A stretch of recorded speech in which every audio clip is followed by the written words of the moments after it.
కృపాభరితుడైన మా యేసు ప్రభువా, మీ మంచి ప్రేమను బట్టి, దయను బట్టి స్తోత్రాలు చెల్లించుకుంటున్నాను. అజ్ఞాని అయిన నా నిమిత్తమై, తండ్రి అవిధేయుడనైన నా నిమిత్తమై ప్రభా మీరు ప్రాణం పెట్టారు. ఘోరమైన పాపి అయిన నా నిమిత్తమై ప్రాణం పెట్టి, ప్రభా నేను తప్పు చేశాను క్షమించమని అడిగినప్పుడు ప్రభా నన్ను అసహించుకొనకుండా మీరు కనికరము చూపెట్టి నన్ను కడిగి శుద్ధీకరించి మీ బిడ్డగా చేసుకున్నారు తండ్రి. నాలో ఉన్న ప్రతి అవిధేయత, లోబడని తనము, తిరుగుబాటు తనమును బట్టి దయచేసి నన్ను శిక్షించకండి. వాక్యం వింటున్న బిడ్డలందరి విషయమై ప్రార్థిస్తున్నాను. బిడ్డల్ని దయచేసి శిక్షించకండి ప్రభా. ఈ భయంకరమైన లోకంలో మేముంటున్నాం. మీరే మమ్మల్ని కనికరించి లోకనాథుడైన సాతాను చేతి నుండి విడిపించి నడిపించాలని బ్రతిమలాడుకుంటున్నాను. సమస్త ఘనత మహిమలు మీకే యేసు ప్రభు నామంలో ప్రార్థించి వేడుకుంటున్నాము తండ్రి. Amen, amen. జూన్ మాసం 25వ తారీఖు 2025 గురువారం. 2వ దినవృత్తాంతాల గ్రంథము 3వ అధ్యాయం 7వ వచనములో ఉన్న విషయాలు మీతో గత దినాన మాట్లాడాను. ప్రియులారా, అర్థం అవటానికి చెప్పిన విషయాలు తిరిగి మీతో చెప్తూ వచ్చాను. ఆ వచనంలో ఉన్న మాటలు: మందిరపు దూలములను, స్తంభములను, దాని గోడలను, దాని తలుపులను బంగారముతో పొదిగించి గోడల మీద కెరూబులను చెక్కించెను అని చెప్పబడి ఉంది. గోడల మీద కెరూబులు చెక్కించాడు. కెరూబు అనేది బలమైన దూత. కెరూబు అనేటటువంటిది దేవుని యొక్క వాహనములు. సర్వశక్తిమంతుడైన దేవుడు కెరూబుని తన వాహనముగా చేసుకున్నాడు. కెరూబులు ప్రత్యక్షపు గుడారంలో, అతి పరిశుద్ధ స్థలములో మందసపు పెట్టే పైభాగాన 2 కెరూబులు ఒక్కదానికొక్కటి ఎదురుగా తమ రెక్కలను చాపి మందసపు పెట్టెను కప్పి ఉంచి ఉంటాయి. అవి దేవుని వాహనాలు. ఆ కెరూబుల మధ్యలో నుండి దేవుడు వెళ్ళిన యాజకుడితో మాట్లాడుతూ ఉంటాడు. ప్రియులరా, గమనించాలి, అది దేవుని యొక్క వాహనం.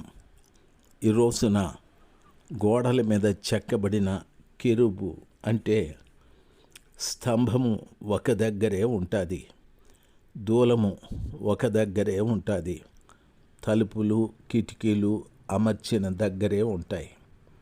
అన్నిటికీ బంగారు రేకుని పొదిగించారు. అయితే గోడల మీద కెరూబులను చిత్రీకరించారు. అనగా దాని అర్థము, గోడల మధ్యలో ఉన్న ప్రతి వ్యక్తి కూడా ఓ కెరూబులాగా దేవుని యొక్క స్వరము వినువారుగా, ఓ కెరూబులాగా దేవునిని మోసే ఒక చక్కటి వాహనంలాగా ఉండాలి. ఈ రోజున గోడల మధ్యన ఉన్న ప్రతి వ్యక్తి కూడా కృపగల దేవుణ్ణి మోసే వ్యక్తి. అంటే ఆయన సువార్తను ప్రకటించేటటువంటి వారముగా మనం ఉండాలి. ఆయన సువార్తను ప్రకటించటానికి ఆ గోడల మీద బంగారు రేకు ఉన్నట్టు మన మీద పరిశుద్ధత కలిగి ఉండాలి. పరిశుద్ధతతో పాటు ప్రభుని నేను మోయాలి. ఆయన సువార్తని నేను వెళ్ళు ప్రతి స్థలంలో కూడా తీసుకెళ్ళి ప్రకటించాలి. ఆ కార్యము నేను చేయాలి. నేనే కాదు, దేవుని మందిరానికి వెళ్ళే ప్రతి బిడ్డ కూడా ఆ కార్యాన్ని చేయాలి. 8వ వచనం: మరియు అతడు పరిశుద్ధ స్థలం ఒకటి కట్టించాడు.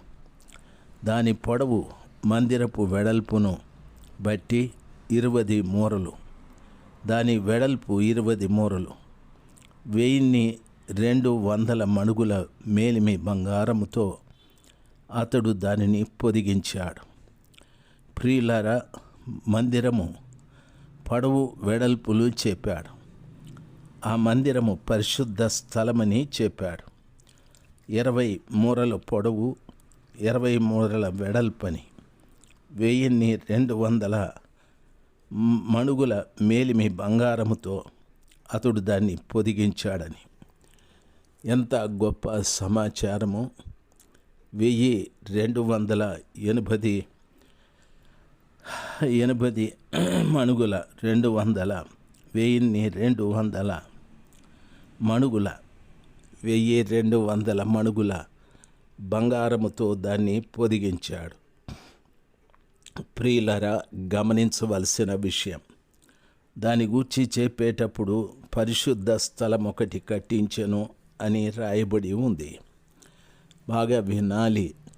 దేవుని మందిరము పరిశుద్ధ స్థలం, అందులో బంగారం ఉండాలి, అనగా పరిశుద్ధతే ఉండాలి. బైబిల్ ఈ రీతిగా సెలవిస్తుంది, ఎన్నటికి నీ మందిరమునకు పరిశుద్ధతయే అనుకూలము అనని. కాబట్టి దేవుని మందిరము ఆ రోజున వాక్యంలో సెలవిచ్చిన రీతిగా చూడండి, 1200 మణుగుల మేలిమి బంగారం అన్నాడు. ఈ రోజున 1200 మేలిమి బంగారము కాదు. మందిరంలోకి వెళ్ళే ప్రతి బిడ్డ కూడా మేలిమి బంగారంగా తయారు కావాలి. ఒక వ్యక్తి దేవుని సన్నిధానంలో మేలిమి బంగారంగా తయారు కావాలి అంటే ఆ వ్యక్తి చాలా జాగ్రత్తగా తన యొక్క జీవితాన్ని గడుపుకోవాలి. దాని అర్థము, సర్వశక్తిమంతుడైన దేవుని పిల్లలుగా బ్రతకటానికి మనం ఎంతో జాగ్రత్తగా జీవించాలి. దేవుడు పరిశుద్ధుడు కాబట్టి మనము కూడా పరిశుద్ధులుగా ఉండాలి. మందిరంలోకి వెళ్ళే ప్రతి బిడ్డ కూడా పరిశుద్ధతని కలిగి జీవించాలి. ఎందుకంటే పరిశుద్ధత లేకుండా ఎవరూ దేవుణ్ణి చూడలేరని వాక్యము సెలవిస్తుంది. కాబట్టి వాక్యంలో సెలవిచ్చిన రీతిగా 1200 మణుగుల మేలిమి బంగారముతో దాన్ని పొదిగించాడు అని.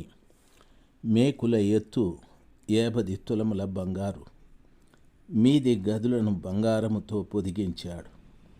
ప్రియులారా, దాన్ని పొదిగించుటకు ఉపయోగించిన మేకులు కూడా వాక్యము సెలవిస్తుంది 80 తులముల బంగారం అని.